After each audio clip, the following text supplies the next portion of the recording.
गांधी जी ने कहा था एटम बम फोड़ेंगे, फोड़ा एटम बम। आज रणदीप सिंह सुरजेवाला जी की प्रेस कॉन्फ्रेंस हुई है। सुरजेवाला जी उसी कर्नाटक के प्रभारी हैं जहां एक ही विधानसभा में राहुल गांधी जी ने 1 लाख फर्जी वोट पकड़कर सामने लाकर रख दिया है। यही देखिए, एक ही नारा बच्चे बच्चे की जुबान पर आ चुका है, वोट चोर गद्दी छोड़, और इन वोट चोरों से हम गद्दी छुड़वा कर रहेंगे।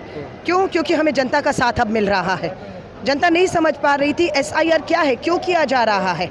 शायद उनके बेहतर के लिए होगा, लेकिन जब 65 लाख मतदाताओं के वोट काट दिए गए, उनका वोट का अधिकार छीन लिया गया, तब उनको समझ आया ये भाजपा सिर्फ वापसी सत्ता के लिए SIR का रास्ता जो है वो अपना रही है और वोट चोरी कर रही है। कॉन्फ्रेंस करके 1 लाख फर्जी मतदाता एक ही विधानसभा में खोला था। तब चुनाव आयोग तब से कह रहा है हल्फनामा दीजिए, ये दीजिए, माफ़ी मांगिए। नहीं मांग रहे माफ़ी, नहीं दे रहे हल्फनामा, करो जो करना है। हिम्मत क्यों नहीं हो? अमित शाह जी को कहिएगा ये जो बिल है, क्या कह रहे हैं कि 30 दिन के अंदर मुख्यमंत्री मंत्री जेल जाएंगे और पद छूटेगा। आज चुनौती देती हूँ, केंद्र में इनकी सरकार है, इनके राज्यों में सरकार है, जितने भी मुख्यमंत्री बने, उप मुख्यमंत्री बने, हेमंत शर्मा बिस्वा हो, उत्तर प्रदेश के मुख्यमंत्री हो, सारे अपने खिलाफ मामले बंद कर दिए। खुलवा दीजिए, मामले खुलवा दीजिए, सबके सब जेल में जाएंगे और सबकी सब सत्ता और कुर्सी जाएगी।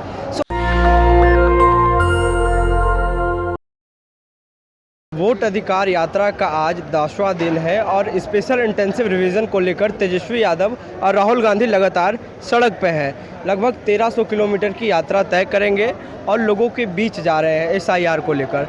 कैसे देख रहे हैं, आज 10 दिन हो चुका है यात्रा को लेकर? देखिए, एक ही नारा बच्चे बच्चे की जुबान पर आ चुका है, वोट चोर गद्दी छोड़, और इन वोट चोरों से हम गद्दी छुड़वा कर रहेंगे। क्यों? क्योंकि हमें जनता का साथ अब मिल रहा है। जनता नहीं समझ पा रही थी SIR क्या है, क्यों किया जा रहा है।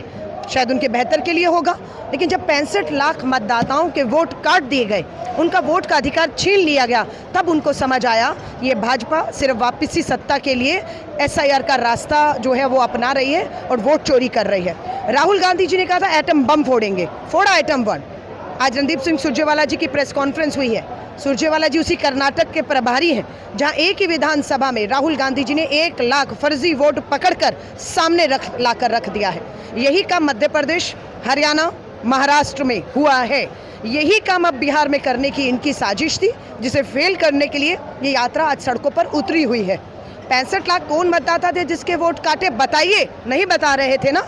आया ऊंट पहाड़ के नीचे, दबाव बना सुप्रीम कोर्ट का, आज वो सूची जारी करनी पड़ रही है। और आप देखिएगा 65 लाख मतदाताओं की सूची जब जारी होगी, आप देखेंगे उसमें अधिकतर दलित है, पिछड़ा है, अति पिछड़ा वर्ग के वोट काटे गए हैं। कैसे चिन्हित किया गया कि लोकसभा का चुनाव हुआ, कौन से बूथ पर भाजपा हारी, क्यों हारी, वही के वोट काटे गए हैं। और ये 65 लाख वोटर कम नहीं है। 20 लाख मतदाताओं को 1 महीने में जांच करके बताया ये मृत है, वो जिंदा है, वो राहुल जी से मिले हैं, वो अपना वोट दिखा रहे हैं, महिलाएं मिल रही हैं। आज तो प्रियंका गांधी जी भी उतरी हैं, सो बहुत सी महिलाएं मिल रही हैं। और हमारी ये यात्रा 1 सितंबर को पटना में, ये नारा अब दिल्ली तक गूंजेगा। भाजपा सख्ते में आ चुकी है। चुनाव आयोग, मुझे पूरी उम्मीद है, इस यात्रा के अंत तक भाजपा के सामने ये कह देगा कि अब ये चोरी संभव नहीं है, आप भी बचो और मुझे भी बचाओ। चुनाव आयोग ने कहा है कि राहुल गांधी हल्फनामा दें और 7 दिनों के अंदर माफ़ी मांगे। वो गलत कर रहे हैं, SIR को लेकर यात्रा कर रहे हैं। ये 7 अप्रैल की बात है, जब राहुल गांधी जी ने प्रेस कॉन्फ्रेंस करके 1 लाख फर्जी मतदाता एक ही विधानसभा में खोला था। तब चुनाव आयोग तब से कह रहा है हल्फनामा दीजिए, ये दीजिए, माफ़ी मांगिए। नहीं मांग रहे माफ़ी, नहीं दे रहे हल्फनामा, करो जो करना है। हिम्मत क्यों नहीं हो रही तुम्हारी कुछ करने की? करो ना। अनुराग ठाकुर ने भी तो वही किया जो राहुल गांधी जी ने किया। क्या अनुराग ठाकुर भाजपा के सांसद से हल्फनामा मांगा गया? क्या उनको इस तरह की धमकियां मिल रही हैं? हम तो अनुराग ठाकुर जी का धन्यवाद करते हैं जो राहुल जी की बात को ही आगे बढ़ा रहे हैं, जो ये कह रहे हैं हाँ फर्जी वोट बन रहा है, वोट चोरी हो रहा है, चाहे कैसे भी है, कहीं से ये चुनाव आयोग को जवाब देना है। आपके यात्रा से जनता को क्या फ़ायदा होगा? जिनके नाम कटे हैं, आप लोग नाम जुड़वाने के लिए क्या कर रहे हैं? आप कह रहे हैं जनता का क्या फ़ायदा होगा? आपको मालूम है, 1 वोट अधिकार, ये वोट की अधिकार की यात्रा है। 1 वोट से सरकार चुनी जाती है और वही सरकार फिर वायदा करती है पलायन रोकेंगे, रोजगार देंगे, अपराध थमेगा। मखाना का हमारा खेत मजदूर टैरिफ लगाया अमेरिका ने, वो मजदूर तक कह रहा है इसका असर मुझ पे आ रहा है। मेरे जो मखाने की कीमत मिलनी चाहिए थी, मिल रही थी, वो नहीं मिल रही है। तो आप समझ रहे हैं, ये 1 वोट चोरी करके रोज़गार की चोरी करते हैं, खेत किसान की जो मेहनताना है, जो उसे मिलना चाहिए समर्थन मूल्य, उसकी चोरी करते हैं, महिलाएं असुरक्षित होती हैं। तो इस वोट अधिकार यार एक वोट से ही चोट होगी और एक वोट से ही सब चीज़ें जुड़ी हुई हैं। राहुल गांधी ने कहा है कि महाराष्ट्र जैसा बिहार में ही वोट चोरी करने की कोशिश हो रही है, लेकिन ये होने नहीं देंगे। लेकिन चुनाव से पहले SIR क्या मायने रखता है? देखिए, पहले सबको लगता था ईवीएम में गड़बड़ है, ईवीएम बदलिए, हम वोट तो किसी को देते हैं जाता की सुख। हमारा ध्यान ईवीएम पर था।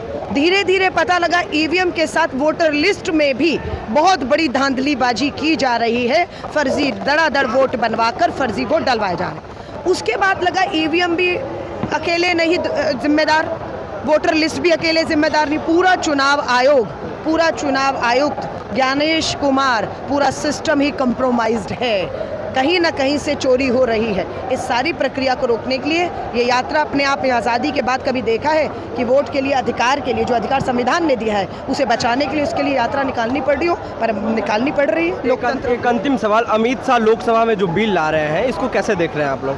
देखिए, अमित शाह जी को कहिएगा ये जो बिल है, क्या कह रहे हैं कि 30 दिन के अंदर मुख्यमंत्री मंत्री जेल जाएंगे और पद छूटेगा। आज चुनौती देती हूँ, केंद्र में इनकी सरकार है, इनके राज्यों में सरकार है, जितने भी मुख्यमंत्री बने, उप मुख्यमंत्री बने, हेमंत शर्मा बिस्वा हो, उत्तर प्रदेश के मुख्यमंत्री हो, सारे अपने खिलाफ मामले बंद कर दिए। खुलवा दीजिए, मामले खुलवा दीजिए, सबके सब जेल में जाएंगे और सबकी सब सत्ता और कुर्सी जाएगी।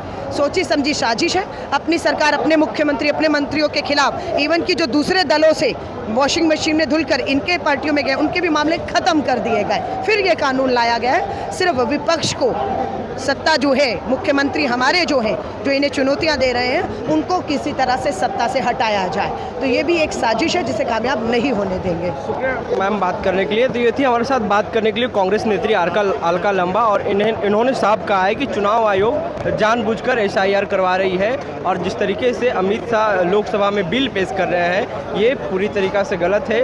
और अक्सर जो लोग हैं वो बीजेपी में उनके ऊपर केस है, इनका भी खुलासा किया उन्होंने कहा है कि पहले उन पर कार्रवाई करें, फिर इस तरह का कानून लागू करें। तो बहरहाल आज जो है वोट अधिकार यात्रा का 10 डेज बीत चुका है, और ये यात्रा पहुंच चुकी है सुपौल से मधुबनी, आगे दरभंगा तक ये यात्रा जाएगी। बहरहाल आप क्या सोचते हैं, क्या राहुल गांधी, तेजस्वी यादव वोट राइट से यात्रा जो कर रहे हैं, क्या ये ठीक कर रहे हैं? क्या सच में बिहार में वोट चोरी हुई है? अपनी राय नीचे कमेंट बॉक्स में जरूर दें। नेशनल दस्तक के लिए अमन। नेशनल दस्तक की आपसे गुजारिश है कि अगर इसको बचाना चाहते हैं तो नेशनल दस्तक को सब्सक्राइब करने के लिए रेड कलर के सब्सक्राइब बटन को दबाएं, फिर बेल आइकन की घंटी दबाएं। नेशनल दस्तक को बचाने के लिए बहुत जरूरी है कि हर खबर को शेयर करें, लाइक करें, कमेंट जरूर करें।